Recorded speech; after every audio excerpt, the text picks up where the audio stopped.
Olá a todos, eu me chamo Érica Palotino, sou uma das idealizadoras e coordenadoras aqui do Instituto Entrelaços, falo do Rio de Janeiro, do bairro do Flamengo, e essa é uma aula, na verdade, um compilado de um curso que a gente ofereceu agora em fevereiro de 2021, em parceria com o Instituto Beabá, para falar sobre luto grave na infância. Esse é um tema, né, as questões que envolvem o luto e a criança, que sempre foi muito importante para mim, um tema que eu me dediquei, inclusive, a estudar no meu mestrado,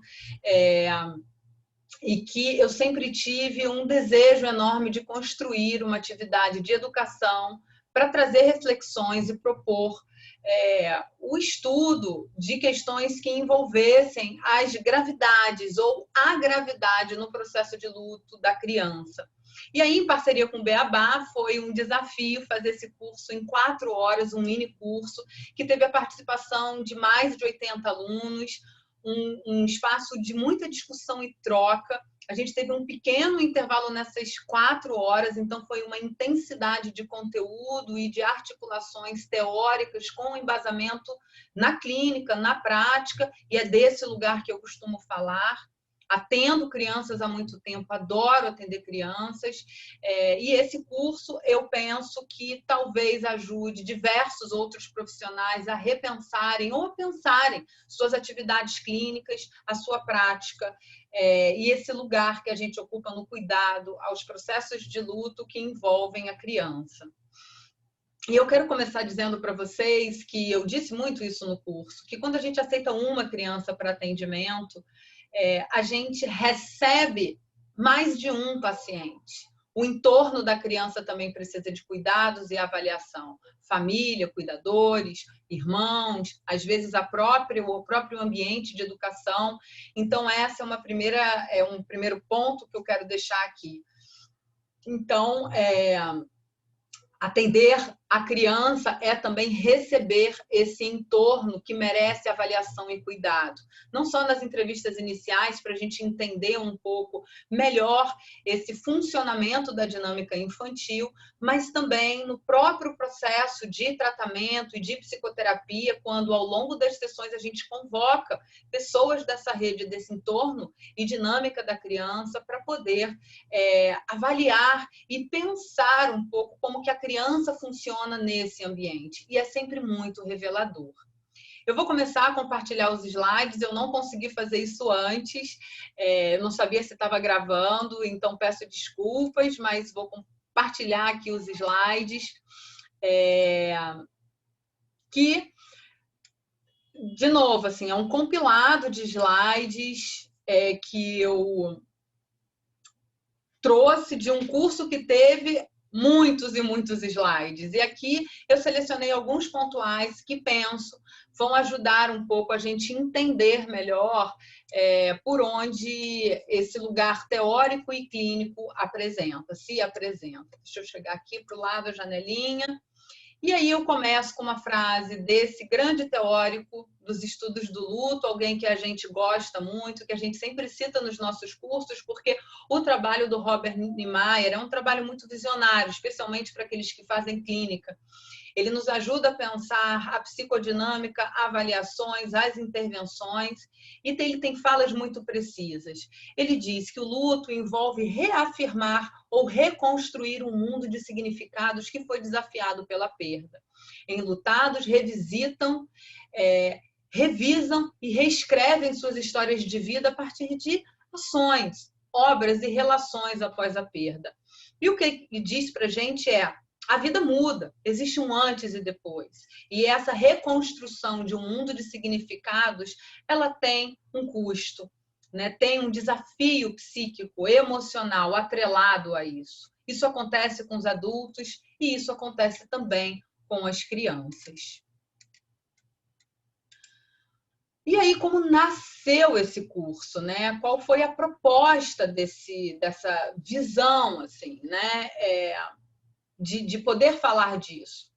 E aqui eu estou trazendo falas de crianças, né? Falas de crianças que eu atendo e que começaram a questionar a questão existencial, funcional das suas vidas relacionais e que apresentavam talvez um caminho, uma trajetória que já falava de um pouco de desconstrução desse mundo presumido e da dor, né? A criança enlutada é uma criança que sente dor emocional. E como que a gente cuida disso para não complicar? Então, essa criança de 11 anos me disse: felicidade é coisa esquisita, eu não lembro dela. Essa é uma outra fala de uma criança de 7 anos. O que sobra da gente depois que a mãe morre? Mamãe, você poderia me dar um remédio apropriado? Estou me sentindo deprimido. Estou me sentindo depressivo. Uma fala de uma criança de 8 anos. Eu estou esquecendo da voz dela, do rosto, de como ela era. Não sei mais a maneira que eu fazia para lembrar dela no começo. Uma das reações mais delicadas e que causam muita angústia no luto infantil, que é a ameaça de desaparecimento. Eu chamo isso de ameaça de desaparecimento. A sensação de que está longe a voz, a imagem, o som. Se ela morrer, ela vai parar de respirar? E quem vai me assoprar? Essa é uma fala de uma criança de 3 anos de idade, que dormia desde que nasceu no colo da mãe. E juntas, né, o pai dessa criança me disse que elas construíram um ritual que a mãe ficava soprando o rostinho dela e com isso ela ia relaxando e pegando no sono. Então, a questão aqui para essa criança é essa, né? Quem é que vai me assoprar? As respostas psicossensoriais, que são tão importantes para as crianças. Meu pior momento do dia é o inferno de ir para o colégio. Eu odeio tudo que tem ali dentro. Isso é uma fala de uma criança também de 8 anos de idade. E como lugar da educação é um lugar precioso e é um lugar que facilita muitas vezes os processos de luto ou que ajudam nas complicações e nos desafios. Eu sei que eu não vou ficar velha e ninguém quer falar disso, eu sei. Eu falo de uma criança de 11 anos que estava nesse momento gravemente doente, essa criança acabou falecendo, e ela sabia da sua condição, ela sabia da fragilidade do seu corpo e a angústia era: ninguém conversa sobre isso comigo. Por favor, deixa eu abaixar aqui, gente, peço desculpas. Mas a coisa da tecnologia. Por favor, você pode me ajudar? Eu aceito a ajuda de qualquer pessoa que vai tirar essa dor do meu peito. Aceito até do mendigo mais fedido da rua. As crianças com as construções e com as narrativas que vão dizendo para a gente, né, das dificuldades, da dor emocional e de solicitações de ajuda em momentos muitas vezes cronificados, porque ao longo de um tempo que para o adulto a criança estava funcionando bem, ela estava ali retendo e guardando uma dor que era uma dor profunda, até a hora que isso não é possível mais suportar e explode. E esse é o sofrimento de uma fala de uma criança de 7 anos, que aqui no meu consultório falou isso ao lado da mãe. A mãe ouviu, se tocou profundamente, e aí a gente teve a noção de que dor é essa, né, que essa criança estava trazendo e pedindo ajuda. A minha vida já é muito ruim e as coisas que não são boas não param de acontecer. Isso é uma fala de uma criança de 12 anos e que teve um problema no colégio e que nesse problema ela se sentiu sem recursos para reagir. A professora falou num tom de voz que ela se sentiu exposta e que ela guardou isso e chega aqui no atendimento muito embotada. Eu percebo que tem alguma coisa, provoco que essa coisa apareça aqui no cenário clínico para a gente poder cuidar, a minha impressão, o meu olhar, e ativo esse processo. E essa criança começa a chorar demais e dizer tudo isso. É uma criança enlutada há cerca de 4 ou 5 anos, mas de um luto muito traumático, de uma situação que a expôs no mundo, porque saiu na mídia a repercussão dessa perda em sua vida. Então, era uma criança que não gostava de aparecer. E aí, no colégio, esse cenário é deflagrado. Então, vejam, às vezes o risco não tem muito a ver com o teor da morte, mas como que a gente cuida nas condições que esse processo, como que a gente oferece condições para esse processo ser vivido. Tem uma mudança, muitas vezes, na criança, de fato, depois dessa perda, nas suas características de personalidade, na forma que ela se expressa socialmente, na necessidade de cuidado, de reasseguramento social. E se a gente não percebe esses detalhes, a gente não entende que essa criança tem necessidades específicas e muito do seu processo pode ser, às vezes, complicado ou mais desafiado no seu caminho por questões que estão no entorno. Bom, então esse curso nasceu dessas questões, de falas que me apresentavam um sofrimento emocional importante e pedidos de ajuda. E vejam, muitas dessas crianças que estão aqui nesse slide com essas falas eram crianças em atendimento psicológico, crianças que já tinham uma história de cuidado emocional, algumas pelo processo de luto. E aí os pais chegavam aqui dizendo, tem alguma coisa que não está funcionando, tem alguma coisa que não está podendo ser vivido na sua expressão de luto.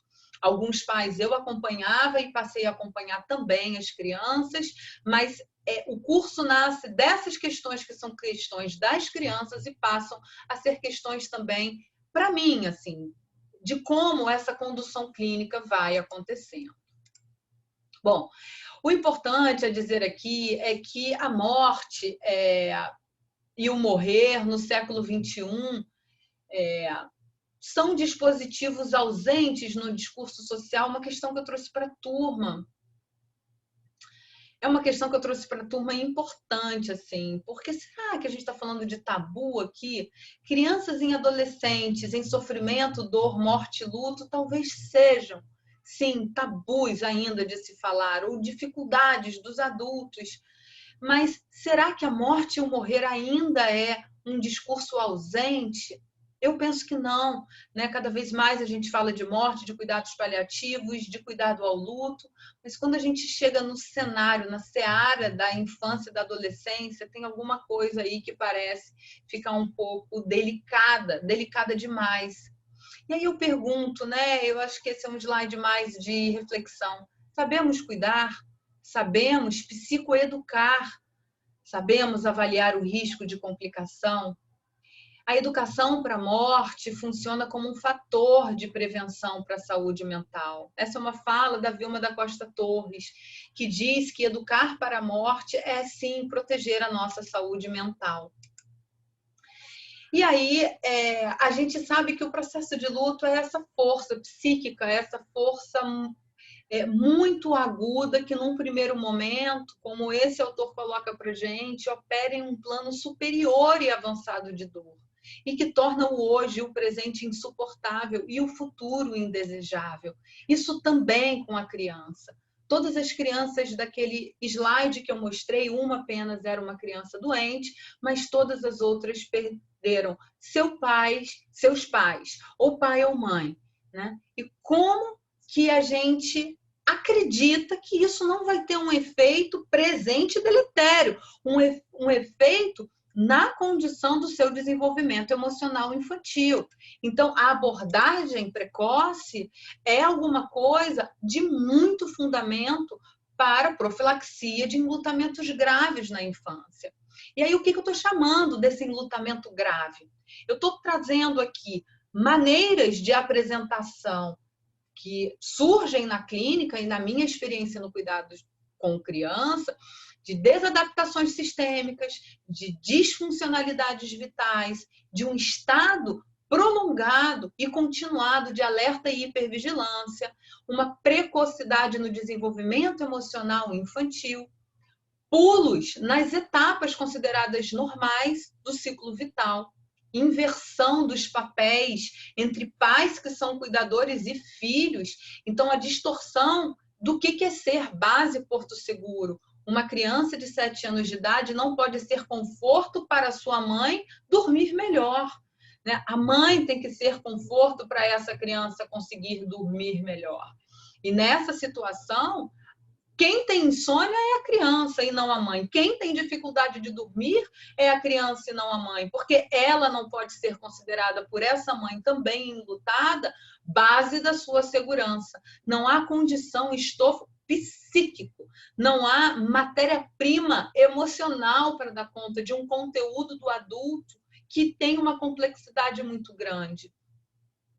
Luto grave na infância tem a ver com uma irritabilidade, com uma raiva, com uma intolerância excessiva nos relacionamentos próximos, uma insuportabilidade, né, dessa frustração, reatividade, explosões, esse limiar baixo, a frustração que é contínuo, progressivo e que tem uma falta e uma ausência de sensação de competência e regulação emocional. Isolamento social e distanciamento afetivo. Crianças, mais do que nunca, são seres relacionais. E são nessas relações que as crianças podem desenvolver e ampliar seu repertório emocional e cognitivo, ampliar suas formas, né, cognitivas e sociais e funcionais. A criança isolada e distanciada afetivamente precisa de cuidado e atenção, especialmente quando isso se transforma frente a um processo de luto. Perda de sentido existencial, ruminação e culpas constantes, contrafactualidades ansiogênicas, que são aquelas perguntas clássicas: e se eu não tivesse brigado com meu pai? E se eu não tivesse falado para o meu irmão que era melhor ele morrer? E se eu não tivesse naquele dia pedido que comprasse aquele brinquedo? As construções e narrativas infantis que também vão para o lugar do e se, né? Isso é muito custoso e provoca muita ansiedade. A construção de um falso self, que são crianças que têm, às vezes, aquela bondade mascarada e uma disponibilidade global, crianças sempre adaptadas e que estão sempre dizendo que está tudo bem, eu estou funcionando, não tem queixa, não tem reclamação, não tem reatividade, não tem negativas. São crianças sempre muito disponíveis. E essa construção desse falso self, como é que isso vai acontecendo? A evitação da dor, a desconexão afetiva, defesas rígidas, inflexibilidade psíquica e sofrimento agudo por longos períodos em tempos de silêncio e solidão. Uma ausência de compartilhamento com a rede do seu sofrimento. E a criança diz aqui, né? Como eu já ouvi isso de crianças: não conta isso que eu estou sentindo para o meu pai ou para minha mãe. Ele já está sofrendo demais. Promete que não vai dizer que eu estou sentindo isso. Então, a criança vai sofrendo na sua solidão e na sua manifestação de dor aguda e engolindo esses processos. Então, o luto grave na infância tem a ver com uma construção de funcionamento onde a gente percebe distorções, onde a gente percebe sofrimento e, muitas vezes, uma dificuldade em aceitar ajuda e pedir ajuda. Esse é o esquema clássico que a gente conhece, né, do luto integrado, que é o que a gente chama de luto.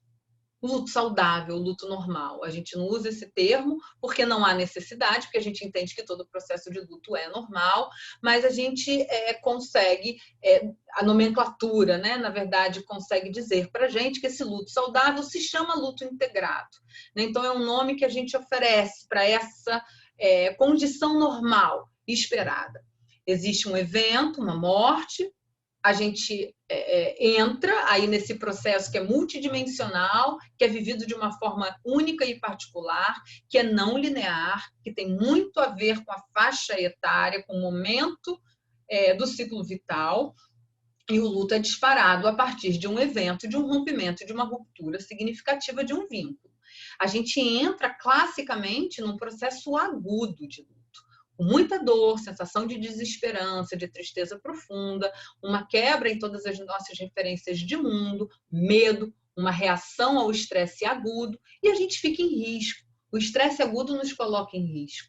A gente fica com impactos nos nossos organizadores mentais, que vão desde memória até concentração, habilidade, às vezes, motoras e, enfim, reações que são somáticas também, né? Muito importante. Mas esse processo, ele tem um curso adaptativo, e nesse curso adaptativo a gente entende que a realidade se transformou e a gente tem flexibilidade para se adaptar a essa realidade e, com o tempo, vislumbrar uma possibilidade, vínculos novos, uma esperança no futuro. Isso é individual, é um tempo único e particular para cada um. o luto ele vai sendo assimilado, o luto agudo vai diminuindo e a gente então integra o nosso processo de luto. Bom, aí a gente tem a ideia de que a perda vai se acomodar à vida da pessoa. Conseguimos falar das nossas histórias, relembrar, né, sentirmos saudades, porque a vida segue o seu curso saudável, a gente responde aos chamados, a nossa funcionalidade fica preservada, estamos adaptados e com isso a perda, a morte, a história difícil que no momento inicial teve uma profunda dor, passa a se acomodar à nossa história de vida, né? No luto complicado, a gente tem um outro panorama, porque essa adaptação sofre um bloqueio. A gente não consegue atravessar esse processo adaptativo. E o que acontece é que a gente fica estagnado na hora aguda da dor.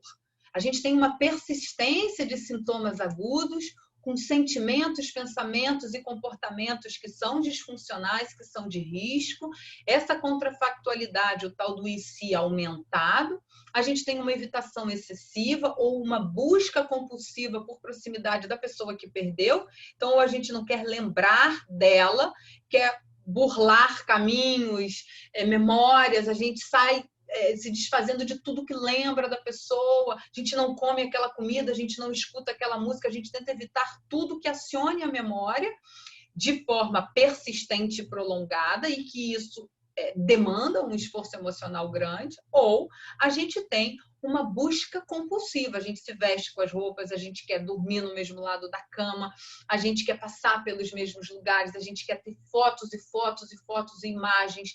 Isso, gente, num nível muito, muito alto, né? Eu estou falando aqui de um quadro que complicou, então não é aquele desejo de reencontro e prolongadamente no tempo. A regulação emocional é muito ineficiente, porque a dor é muito marcante e é uma dor consistente e persistente. Então, a gente tem um luto que complicou e um luto que trouxe respostas muito disfuncionais às nossas vidas. E a gente tem que entender que essa atuação, né, com pessoas enlutadas, e para a gente entender a expressão e a intervenção que a gente pode oferecer, a gente trabalha com a ideia de níveis de intervenção: primário, secundário, terciário e quaternário. O nível primário e secundário são níveis com pouco aspecto de profundidade emocional, mas que tem uma resposta terapêutica muito importante. E aqui no nível primário a gente tem desde voluntários treinados, o pessoal da comunidade, a família, a rede de suporte, os amigos, até mesmo a indicação de livros, de material educativo, de apostilas, sempre com a intenção de oferecer entendimento, psicoeducação, ajudar essa pessoa a estar mais capacitada para atravessar o processo adaptativo. No nível secundário, temos aqui intervenções um pouco mais aprofundadas, e aqui a gente está falando no nível de aconselhamento. Pessoas que já têm capacidades profissionais, às vezes que não necessariamente da área da psicologia e da psiquiatria, mas que têm uma capacitação para oferecer um suporte mais profundo nos aspectos que envolvem o luto. A gente tem um nível terciário aí voltado exclusivamente para a saúde mental, com psicólogos e psiquiatras atuando, e aqui não necessariamente eles são especialistas, ou seja, são pessoas que são da área do cuidado emocional, que têm familiaridade com as questões do luto, mas que não têm uma clínica voltada e focada para luto. E chegamos, então, no nível quaternário, que é um nível aí sim, onde a gente está falando do profissional que é especialista, psicólogos e psiquiatras, né, em sua maioria, especialmente no nosso país, que não trabalhamos com a ideia do aconselhamento de luto como um registro profissional e como uma formação legítima de atuação terapêutica. E no nível quaternário, aqui a gente está falando da instância aonde é o luto complicado, né? É o endereçamento, é o paciente que tem complicações do luto e que a gente fala que é um tratamento porque essa pessoa tem um processo de adoecimento psíquico, um sofrimento que agudiza a sua vida, disfuncionalizando aspectos muito importantes. Né? E aí é hora de você perguntar qual é o seu lugar nessa pirâmide, para onde você quer chegar, aonde você está aqui. Né? Porque trabalhar com pessoas enlutadas precisa e demanda de certas competências, de treinamentos e não apenas leituras. Né? Tem competências que passam pela atividade clínica e prática, pela formação e educação continuada, pelo olhar técnico interventivo e aonde você está, aonde você precisa ou quer chegar. E crianças e adolescentes, portanto, desenvolvem isso que eu estou chamando, né, de luto grave, luto complicado ou transtorno de luto prolongado. E aí a gente não pode esquecer que essas são duas entidades fenomenológicas e clínicas distintas.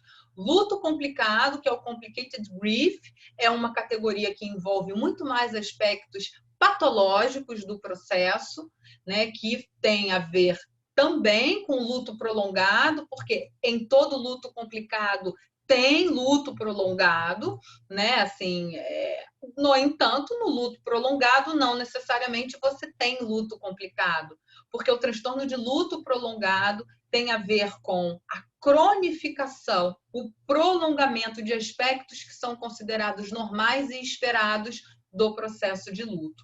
Isso é uma questão ainda muito discutida e polêmica nos estudos do luto, e a gente aqui no Entre Laços gosta muito desse olhar e desse estudo e dessas pesquisas, porque acreditamos que aqui é um lugar de nível quaternário, o lugar onde a especificidade clínica de situações de muita gravidade emocional chegam, e a gente concorda com esse olhar de luto complicado e transtorno de luto prolongado. Mas como isso fica nas crianças e nos adolescentes? Bom, algum resquício de ser cuidado por um adulto que tem luto complicado, sem dúvida alguma, vai ter uma resposta no quadro clínico da criança. Então, artigos já mostram para a gente isso. Ser filho de uma pessoa com luto complicado aumenta a probabilidade de que a criança desenvolva variações também no seu processo de luto. Então, vejam que a avaliação está passando aí por esse adulto cuidador e do seu processo de luto. Por isso, se você aceita uma criança enlutada, existe no entorno dela, muito provavelmente, uma família também, né, com o desafio de atravessar as nuances e o percurso do processo de luto. E como você faz essa avaliação?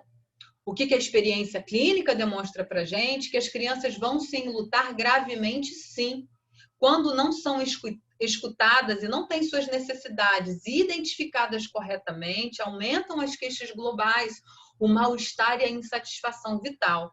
Sim, crianças têm queixas específicas, têm dores existenciais, têm quebra do propósito de vida, apresentam quadros de depressão como comorbidade ou associadas ao processo de luto. Crianças têm histórias, às vezes, de vulnerabilidade psíquica por relações de apego ou por fragilidades nas suas relações vinculares, e o processo de luto costuma ativar essas fragilidades. E aí essas queixas globais falam de um mal-estar que é multidimensional, né? O aumento progressivo de transtornos de humor podem acontecer nessas situações de gravidade, estabilizando crianças em um platô de dor e angústia. As crianças param também no processo de luto agudo, têm medo, se traumatizam pelas suas histórias. Quem contou para ela dessa perda significativa e como contou? E qual foi a vazão e a ventilação para, ao longo da sua vida e no seu cotidiano, esse ente querido não morrer duas vezes? E aí, quando eu digo morrer duas vezes, é não falar, tirar as fotos de casa, tirar todos os pertences dessa pessoa sem compartilhar com a criança se ela quer guardar alguma coisa. É um duplo desaparecimento. E a criança que, às vezes, com o crescimento, vai esquecendo de imagens, da voz, do cheiro, e é isso que eu chamo de ameaça de desaparecimento, às vezes o medo, a angústia ou crises de ansiedade podem aparecer em respostas a esse desaparecimento. Crianças embotam afetivamente, vão silenciar ao ponto de se tornarem indiferentes à dor. Vejam, o sofrimento chega a um patamar e a uma dificuldade de compartilhar tão grande que a criança se desconecta afetivamente da sua dor. É quase uma evitação não provocada, inconsciente, e que a criança percebe que não tem no seu entorno capacidade empática ou suportiva e ela vai silenciando. E nesse processo de silenciamento, ela também coloca a sua dor e o seu luto num lugar que se torne inacessível para ela. Mas isso não quer dizer que ela não expresse algum tipo de sofrimento. E o grande desafio para o clínico é entender que esse sofrimento às vezes está deslocado e distorcido e se apresenta numa outra categoria, numa outra dimensão. Crianças modificam severamente as suas relações vinculares e afetivas. As consequências para a vida futura da criança enlutada grave podem ser muito impactantes. Dificilmente pedem ajuda por perceberem um sistema de cuidados ao seu redor frágil. A criança tem uma leitura da sua família, inclusive do que se transformou na sua família, do sofrimento e da necessidade dos seus pais. A criança que perde alguém fica mais hipervigil, com quase num estado de alerta para cuidar que nada mais de ruim aconteça. O adulto fica, a criança também. E aí dificilmente ela expressa a sua dor do tamanho que a necessidade existe. Então, quando crianças chegam aqui, às vezes chegam com sofrimentos grandes, com angústias encolhidas, e que aqui a gente vai ampliando esse repertório. É isso, chegam em sofrimento crônico, às vezes com defesas muito estruturadas e rígidas, porque a criança precisou lançar mão de uma capa e de uma proteção para dar conta das impossibilidades do seu entorno de cuidado. E aí isso vai refletir, sem dúvida alguma, em uma baixa autoestima, uma dificuldade de se expressar emocionalmente e o que é difícil para o tratamento psicológico, aí eu estou falando de crianças que precisam de ajuda de fato, né? A capacidade reflexiva e simbólica. A criança acaba se tornando muito concreta, a criança defendida rigidamente tem uma reflexividade, né? Uma capacidade reflexiva mais encurtada. E quando a gente quer aprofundar em algumas questões, elas têm dificuldade também em seguir. E como isso vai acontecendo e o adulto cuidador não percebe? Olha o adulto no cenário, olha a importância dele no cenário, né? Será que o adulto está desconectado afetivamente dessa criança porque também está profundamente enlutado e voltado para a sua dor? E o adulto está enlutado. E se ele está enlutado, como é que o curso desse processo está acontecendo? O sistema, ele está francamente abalado pela perda, o sistema familiar consegue oferecer, olhar a necessidade da criança, a alteração de comportamento, o que a criança precisa. A ideia de que a criança não vive o luto é uma realidade nessa família. O fato da criança estar brincando ou não se expressar emocionalmente, como nós adultos fazemos, não quer dizer que não está vivendo o seu processo. E aí, como ela às vezes está mais silenciada por ver que o sistema ao seu redor está mais impactado, a criança também vai disfarçar, né? A criança também vai tentar evitar a preocupação e, nesse sentido, evita o seu luto. E aí é a falsa ideia de que a criança não expressa a dor e o luto. A ideia de que está tudo bem no colégio nas atividades diárias. Existe isso nesse cenário onde você entrou para cuidar dessa criança e aí ninguém consegue perceber que no meio disso tudo tem dor e sofrimento também e que a criança usa muitas estratégias sociais como subterfúgios ou álibis para se afastar da dor. Criança mais ativada, mais agitada, né? Assim, com uma agitação psicomotora mais reativa. A crença de falar, de que se a gente fala da perda, aumenta o luto e aumenta a dor. Então, adulto, às vezes, cuidador, não vamos tocar nesse assunto, falam isso, né? Alguns adultos não gostam de tocar nesse assunto porque ele começa a chorar, ou porque eu fico com muita dó quando ele chora. Então, se a gente fala, a gente provoca o luto. Já está lá A dor já existiu, o dano já aconteceu. A perda é uma realidade na vida da criança, no ritmo da casa, na forma que ela é cuidada, nas transformações das suas famílias. E às vezes é isso, porque tem a família do pai e a família da mãe. Eu tenho uma criança que diz isso, tem uma família que é feliz e a outra família que vive um luto para sempre, né? Então, a criança já entendeu que mudou. Então, não acreditem ou não achem que não falar da dor vai blindar essa criança da dor, né? A expressão emocional é um facilitador da dor. Dificuldade de expressão do cuidado principal, do cuidador principal, com inibição do seu processo de luto, isso é uma questão que eu trago. Se o cuidador principal está com seu processo de luto adiado, inibido, não reconhecido, com alguma variante também, provavelmente isso vai deflagrar na maneira que essa criança vai ter legitimada a sua dor ou considerada a expressão e a necessidade dela. E a dinâmica emocional de quem cuida. Se você tem um adulto com questões emocionais importantes, com história de doença mental, com uma saúde mental precária, você vai ter uma criança com cuidados também muito delicados. Então, atenção a essa avaliação do adulto. E aí se torna mais grave quando, né, sem dúvida, famílias onde as crianças são trianguladas como suporte social. E como que é isso? Do que eu estou chamando de triangulação? As crianças são colocadas num lugar entre adulto e seu processo de luto que não lhe cabem, né? Então, o processo pode se agravar quando criança, adulto, luto, ou criança, trabalho, adulto, entra nesse processo como mais uma fonte de suporte social para o adulto, quando a criança é retirada do seu lugar de necessidade de cuidado e observação das suas necessidades e deslocada para um lugar que ela não consegue dar conta, ou para uma falsa ideia de proteção. Como é que é isso, né?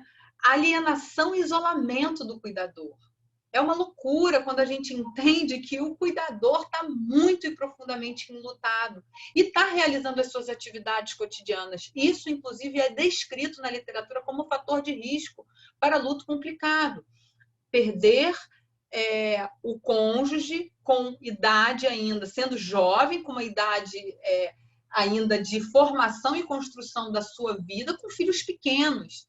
Então, se você é um adulto jovem que tem filhos pequenos e perdeu o seu cônjuge, atenção, porque você é um cônjuge enlutado. Você será um pai com um cuidado diferente. E essa criança percebe isso. Então, existe muitas vezes uma alienação ou um isolamento nesse cuidado, que é um cuidado que oferece de fato uma segurança para a criança, né? Solidão, desamparo, falso self, privação é aquilo que é a resposta de um cuidado alienado, de um cuidado que não tem força de segurança suficiente para promover uma sensação de diminuição das ameaças que o luto provoca. O luto é ameaçador e é ameaçador para a criança. Além de perder quem eu amo, eu tenho quem cuida de mim que não está bem. O mundo se torna um lugar ameaçador. Eu me sinto desprotegido ou desamparado. Ou eu vou construindo uma nova forma de self para dar conta, né? Com uma construção de fato para lidar com esse desamparo e com essa solidão. E a gente sabe que esse falso self é um self frágil muitas vezes, né? Ou eu fico desamparado muitas vezes para dar conta. Essa privação, ela é inconsciente, né? E aí nesse sentido de que adultos enlutados estão profundamente impactados pelas suas histórias de dor e sofrimento. E aí cuidar da criança às vezes fica muito desafiante. Aí a gente tem o que a gente chama de traumatização secundária. Perder uma mãe, um pai, um irmão por suicídio, por acidente, pela Covid, né, por processo de adoecimento, onde eu vejo esse cuidador ter uma condição clínica evolutiva e progressiva, com transformação nos seus aspectos de fisionomia, vitais, é muito tocante, mobilizante, impactante para a criança, né? A vivência do luto pode ser vivida e representada para a criança como um trauma, e o desamparo, e como a família entende que é o lugar da criança, muitas vezes traumatiza secundariamente. E o que acontece é um processo, às vezes, né, como resposta ao luto do adulto, de muita ambiguidade para a criança. A criança tem uma super proteção, uma super valorização e, ao mesmo tempo, um distanciamento desse adulto. Super proteção porque ele está ameaçado, com medo de perder mais qualquer coisa em sua vida, inclusive o seu filho, inclusive a criança que está sob seus cuidados. Então, é quase uma resposta de ansiedade de separação desse adulto para a criança e protege ele de tudo. Não pode sair na rua, não pode dormir mais fora de casa, é medo de deixar essa criança viajar com os amigos, é ligar várias vezes. Então, existe quase uma supervalorização da necessidade, da importância dessa criança nessa vida e nesse sistema, mas, ao mesmo tempo, há um distanciamento afetivo, de segurança, de proteção e de amparo, como a gente viu no slide anterior. O adulto está enlutado, o adulto ele está conectado quase que para se proteger da dor, né? O que é diferente de um pai, de uma mãe ou de um cuidador, avô, avó, e aí esse lugar do cuidador é muito particular nas famílias, né? Para cada um isso tem o seu lugar ali, né, no sistema familiar, mas esse distanciamento ele é uma realidade porque esse adulto não está igual como ele era.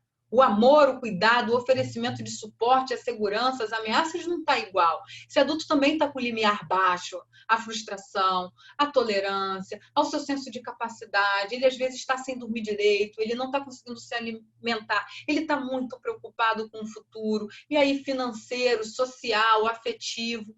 Então, a criança entra como um amortecedor da dor, para amparar o luto do adulto. Isso é sério, isso agrava o processo. Então, a gente tem esse duplo, né? Extrema proteção versus superficialidade afetiva.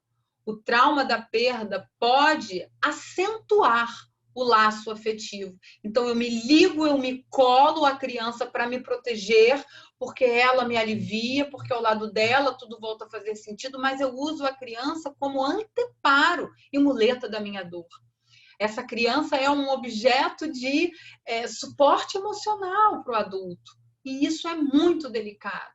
Esse lugar vai distorcendo também o processo de luto da criança. E isso eu estou trazendo essas questões, gente, da realidade da clínica.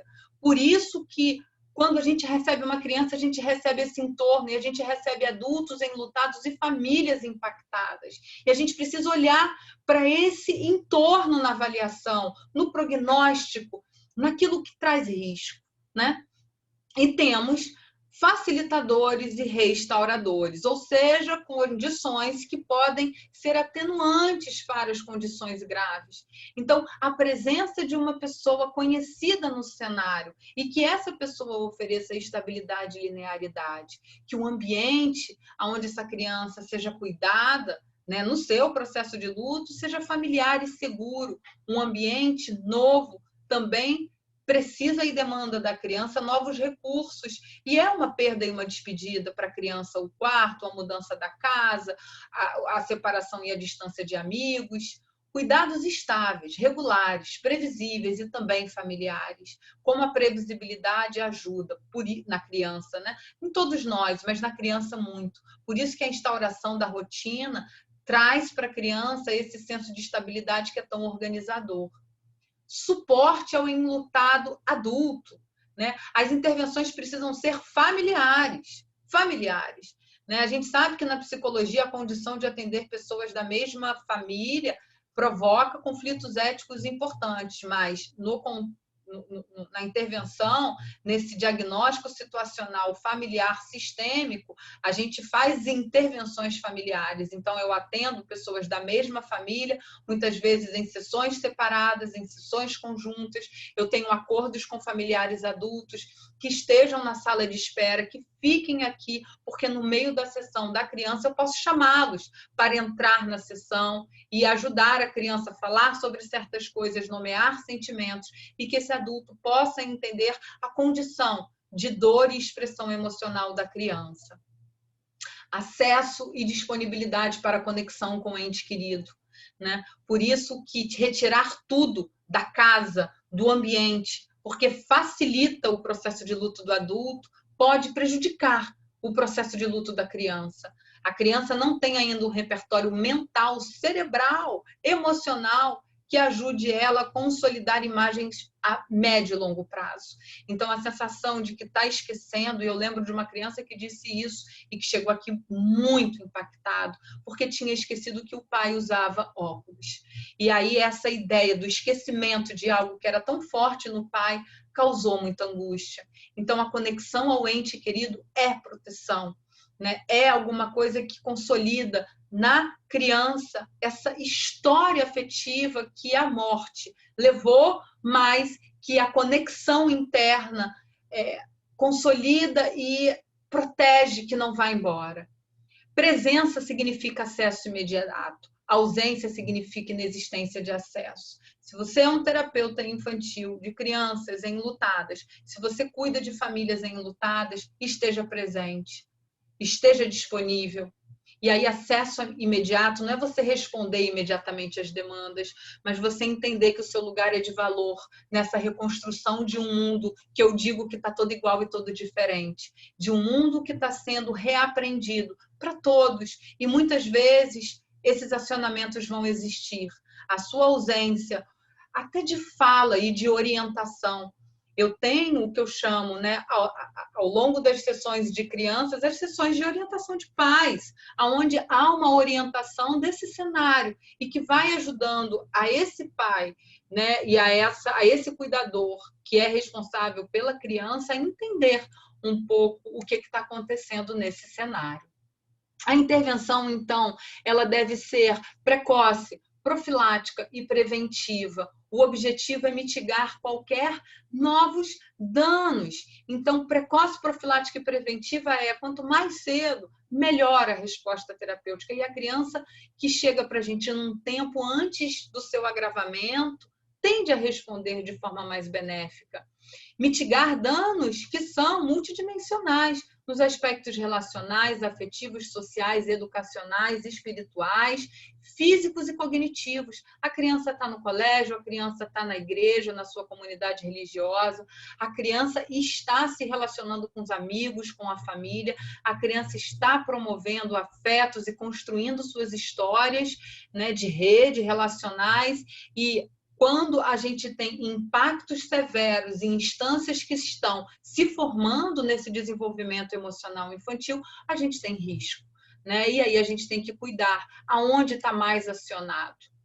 E riscos emocionais, estamos falando de hiperatividade reativa, de agitação psicomotora disruptiva, e a gente já teve casos aqui importantes de crianças que abriram quadros graves, né, quadro psicótico, de fato, aqui na clínica, né, uma coisa muito severa, mas em consequência de luto, de respostas de perda, incapacidade de concentração global, e a gente manda a criança para o colégio, para o judô, para o inglês, para o curso disso e daquilo, achando que a criança vai preencher a sua cabeça, e assim como a criança está muito impactada cognitivamente, globalmente, com dificuldade de se concentrar, ausência da capacidade de regulação emocional, a criança está mais chorosa, ela está com maior dificuldade de entender também seus sentimentos. Os riscos emocionais têm a ver com construções de vínculos sociais superficiais, com inacessibilidade exasperante, a gente não consegue acessar essa criança e tem uma rechaça a qualquer acesso de não só a construção de vínculo, mas de cuidado e incidentes somáticos. O luto é uma injúria, não vamos esquecer disso. Em algum momento dessa história, e o luto agudo ele é uma injúria ao nosso psiquismo, à nossa vida. É difícil, né? É difícil demais, inclusive. Então, incidentes somáticos acontecem pela essa resposta aguda também ao estresse.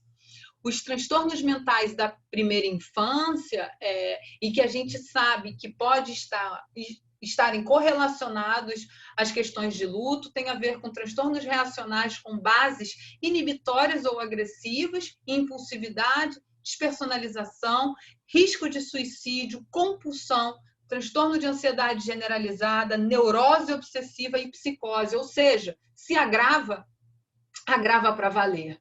Né? As separações traumáticas também envolvem angústia de abandono, terror noturno, desejo de fuga, tristeza e apatia intensas e desamparo profundos. Aqui eu tenho, por exemplo, a descrição de 2 condições clínicas de 2 crianças que estão em acompanhamento nesse momento comigo.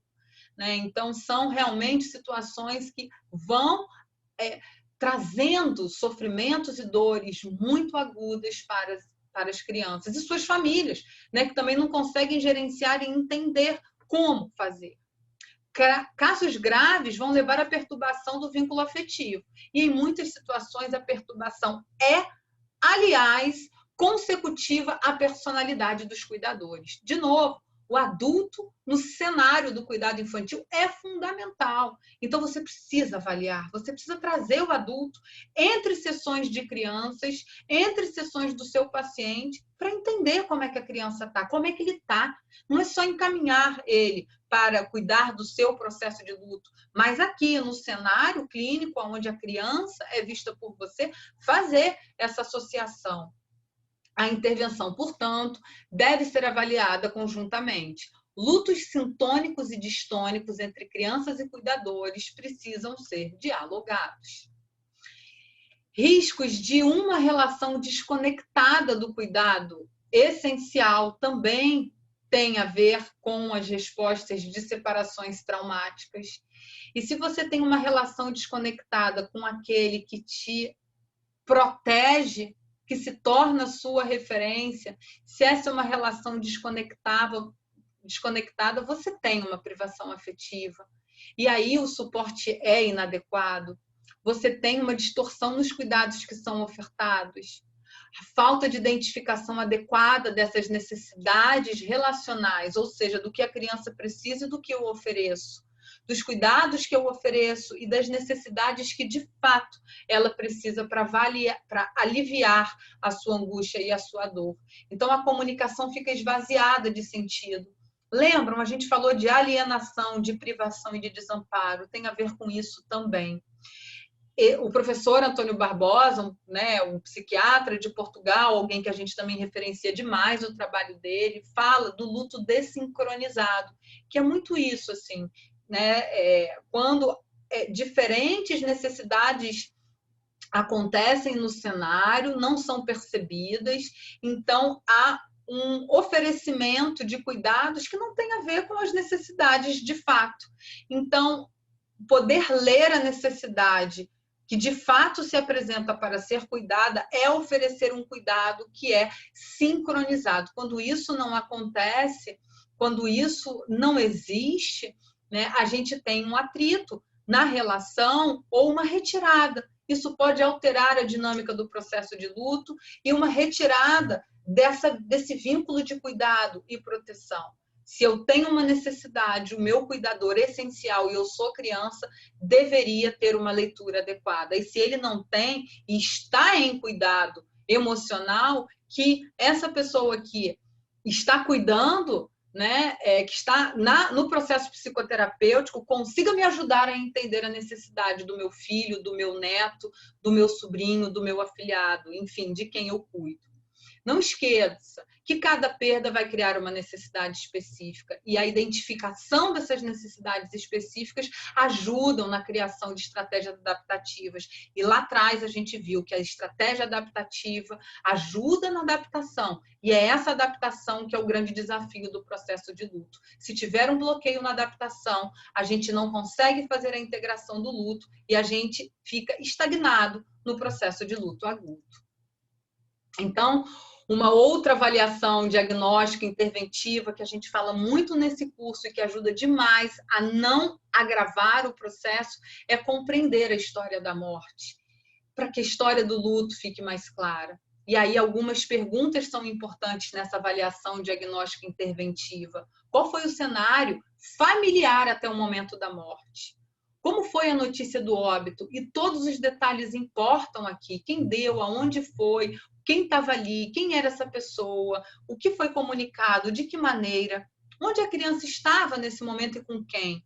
Como foram os rituais fúnebres, o velório, a despedida final, como que a criança se despediu e se despediu.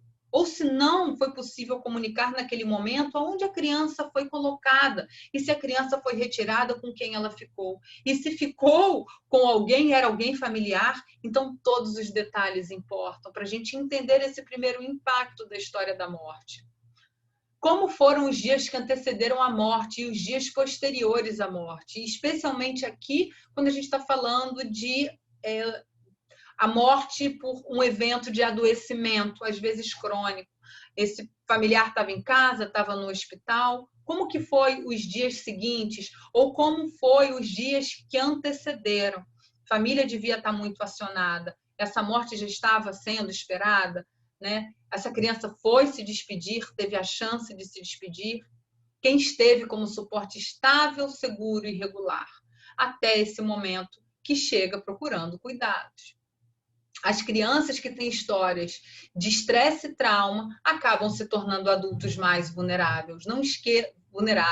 Não esqueçam disso. A história pregressa da criança tem uma importância fundamental.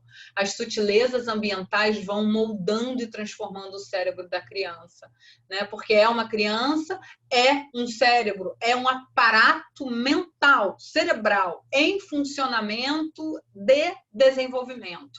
Então, isso vai sendo alterado. A gente tem estudos de ressonância magnética funcional hoje que já mostram essas alterações em centros importantes da memória, centro de recompensa, como que a criança vai vivendo ali essas alterações ambientais e respondendo a partir do seu sistema límbico, enfim, todas as questões das neurociências hoje apresentando para a gente a força disso.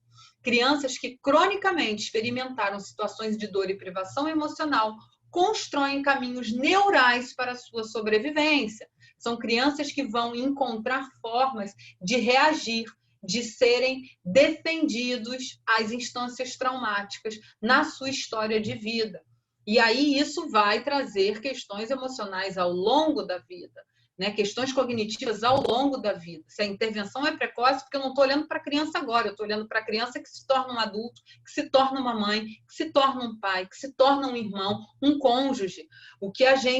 A intervenção que a gente provoca agora transforma esse depois da vida da criança. O trauma infantil causa injúria no tamanho e no funcionamento do hipocampo, da amígdala, do giro do cíngulo e do hipotálamo. Na depressão infantil, o lobo frontal é alterado com diminuidade de responsividade da criança, com diminuidade da sua atenção e da tomada de decisão. Olha que importante, num momento em que isso é muito fundamental para a criança. A psicoterapia altera beneficamente aquilo que o trauma infantil alterou negativamente. Então, o processo psicoterapêutico ele pode ajudar e pode favorecer. Se o trauma altera o cérebro, a psicoterapia também altera esse cérebro. E aí eu encerro dizendo para vocês que sem preparo técnico, quem de nós suporta? Quem de nós aguenta? A gente está falando de sofrimentos em diversas esferas. A gente está falando de dores que não acontecem em um apenas membro dessa família, mas de muitos.